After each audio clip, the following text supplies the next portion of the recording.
What's going on, everybody? Afflicted Gamer here. Welcome back to another Division 2 video. It's Friday, which means that the vendors have reset, so I'll be going around from place to place, finding out what the best items are for sale this week in the Division 2. Please do keep in mind that these items are in World Tier 5 only, so if you are in World Tiers 1 to 4, the items that you see at the vendor will differ from the ones I am showing you now on screen.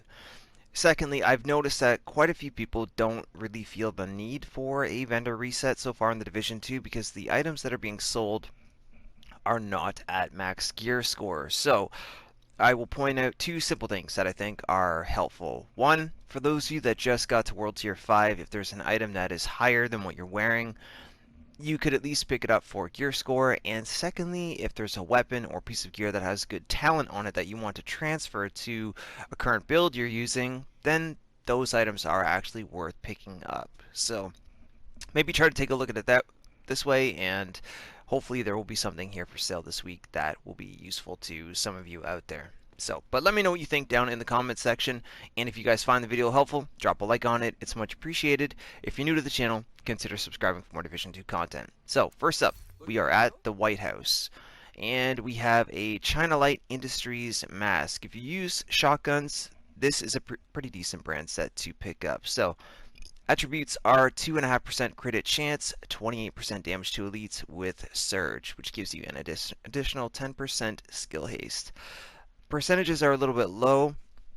I would rather have the crit hit chance higher and Surge be hard hitting, but I would say pick it up only if you're desperate. Other than that, pass. Military P416, one of the most used weapons so far in Division 2. What do we have for talents? We've got nearsighted, receive plus 35% stability at the cost of minus 20% critical strike range and minus 20% optimal range. I would absolutely reroll that talent. It is not good at all. Stable, additional 15% stability and protected deploy. While equipped, the weapon grants plus 10% bonus armor while deploying a skill. So overall, not the greatest talents, but if you're a huge fan of the P416, haven't found one in World Tier 5, and this is above the gear score of the weapon that you're currently using, maybe consider picking it up. Next up, we have a Pulse mod, Chem Launcher mod, and a Shield mod. Alright, next up is the Theater. Okay, over at the Theater, honestly, there wasn't anything that good to take a look at. Unfortunately, there was a Badger Tough mask with over 3,000 health, 2.5% crit chance, and 172% skill power. Only pick that up if you are desperate. Other than that, I would pass. The attributes themselves are not that bad, but the crit chance is very, very low, and the gear score is only 469. You could bump up the crit chance or swap health for armor, due to the way that the brand set is actually built for damage to elites and chem launcher skill power, etc. So the choice is yours with this one.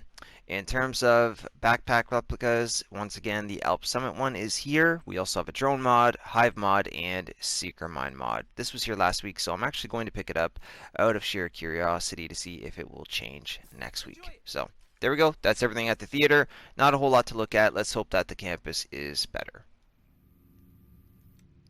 Alright, next up, we're here at the campus, which does have quite a few decent items.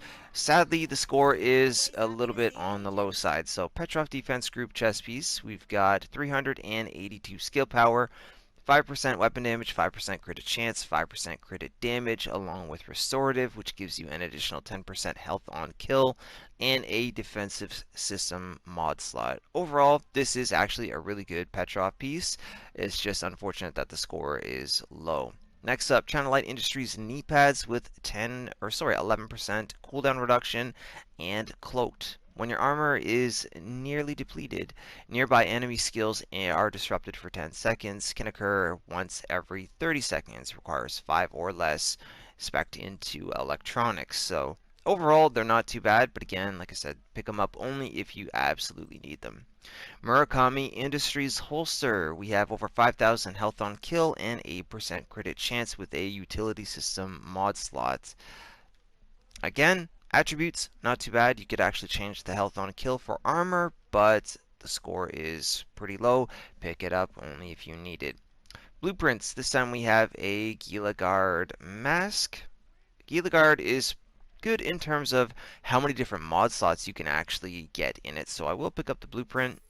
And then other than that, for mod blueprints, we have one for the drone, one for the hive, and one for the seeker mine. Alright, moving over to the Dark Zone vendors. First up, DZ West at the main gate. There are a couple of okay items for sale here. First up, I would say the best out of the lot is the Providence Defense knee pads, gear score 481, attributes over 5,000 health, talent we have self-adjusting, plus 20% armor regeneration with an offensive protocol mod slot. Next up, Badger Tough mask. This one again is okay at best because I prefer to have some form of a damage attribute on my mask, but this one has over 9,000 health, over 1,000 health on kill, and 66 skill power. The weapon, the ACR, honestly isn't worth your time, so I'm not even going to go over the talents. Okay, making our way down to Dark Zone South, Alpha Checkpoint. She actually has some pretty good items for sale here. Too bad that the score wasn't higher. This is where I miss optimization. Alright, first up, Murakami Industries Backpack. We have over 3,000 bonus armor, nearly 4,000, 235 skill power, 6.5% crit hit damage, which you could keep or change for crit hit chance if you wanted to. We have hard hitting, gain an additional 15% damage to elites, and efficient.